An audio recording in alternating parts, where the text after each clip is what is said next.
Most pianists today are taught to play classical era music in ways that would sound quite unfamiliar to Mozart and Beethoven.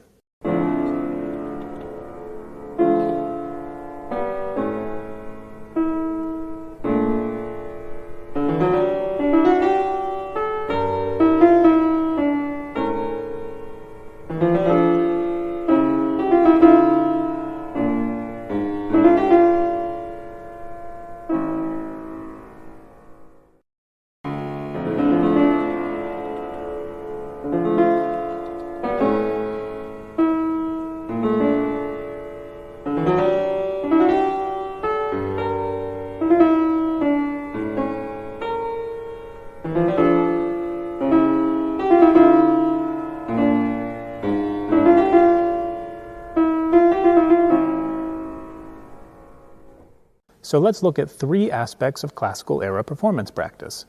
Experimenting with these concepts, rhythmic flexibility, pedaling, and improvisation, can open up a wide range of expressive possibilities in your playing. Rhythmic flexibility. Today, we tend to talk about music in terms of singing, but in Mozart and Beethoven's era, musical expression was compared directly to human speech. If classical era music is speech-like, why would we ever play it metronomically? We don't speak that way. And Leopold Mozart's treatise explains that a certain rhythmic flexibility is implied underneath every slur.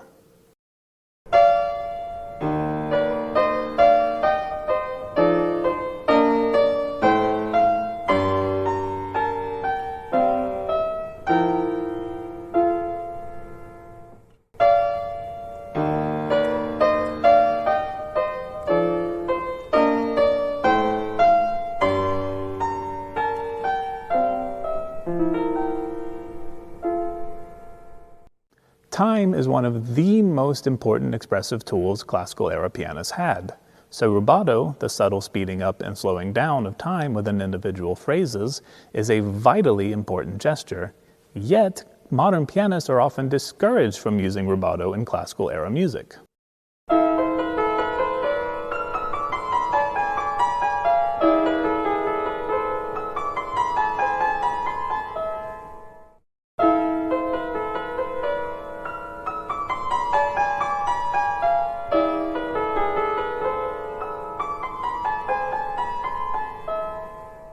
There's also tempo rubato, when the accompaniment, usually in the left hand, remains relatively steady, while the right hand moves more freely above it.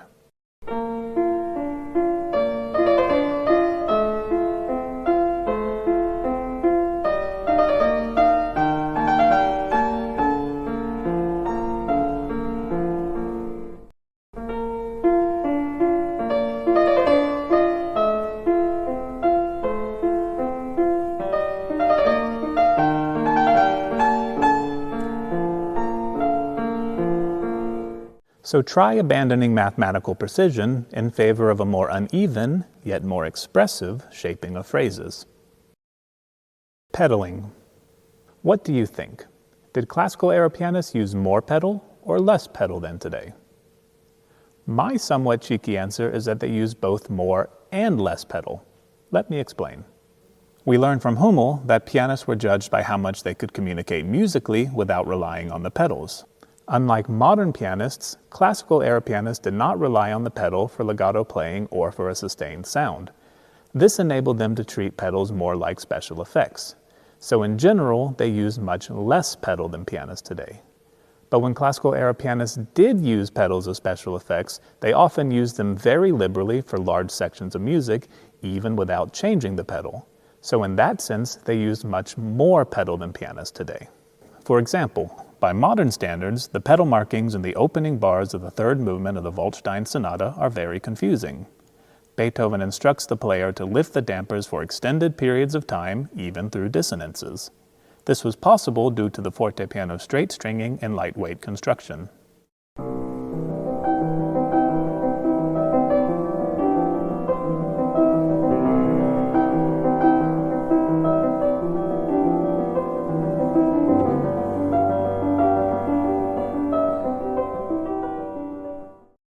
If pianists are not relying on the pedal, then the fingers must work much harder, using over-legato and finger pedaling techniques to communicate the subtleties of musical expression. Over-legato techniques hold notes under a slur so that they bleed into each other, maximizing the legato effect. For example,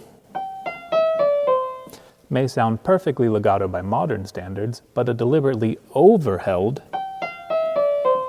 is a true legato by classical standards. In Alberti bass passages, one can use finger pedaling, holding down some or all of the notes, to create a richer harmonic support.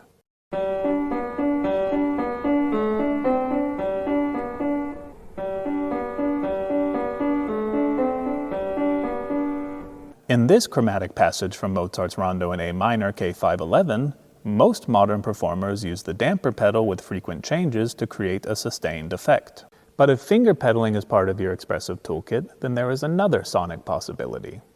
I play this entire section without raising the dampers. By deliberately holding down many of the notes, one can create an open, sustained sound while maintaining the transparency and clarity that are often lost with the damper pedal.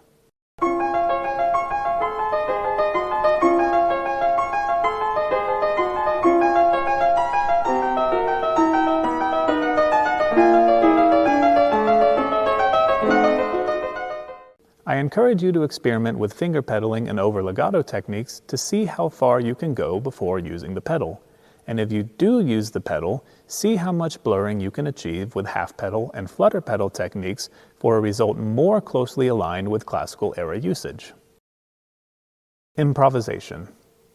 A certain degree of improvisation was expected in the classical era, but exactly when and how to improvise is debated. Restraint was a classical era virtue, so I tend to lean somewhat conservative here, adding simple, stylistically appropriate embellishments and small improvisations in repeated phrases or sections. Occasionally, composers wrote out embellishments. This can give us valuable insight into their improvisational practices. For example, in the third movement of Mozart's Sonata K533/494, Mozart gives us a different embellishment in each return of the main theme.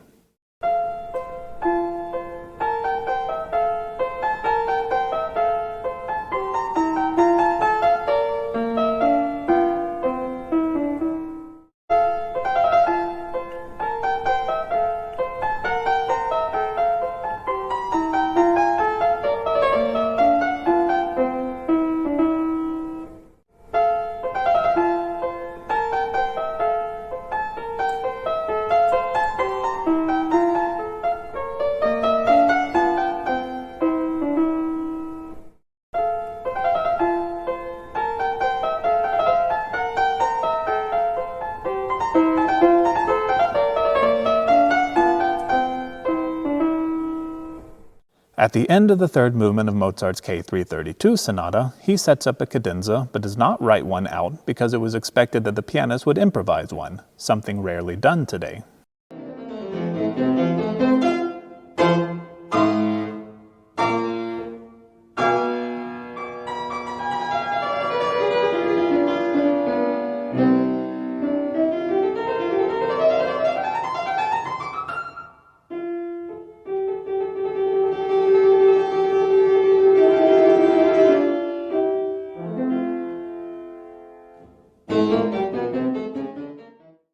Remember, classical-era compositions are not etched in stone. These composers expected small improvisations that allowed pianists to bring a bit of personal creativity to the music. Performance practices are not about strict rules, but about choosing the right gesture for the right affect or character. That should inform every musical decision that we make. Check out this video to continue exploring the expressive world of Viennese fortepianos.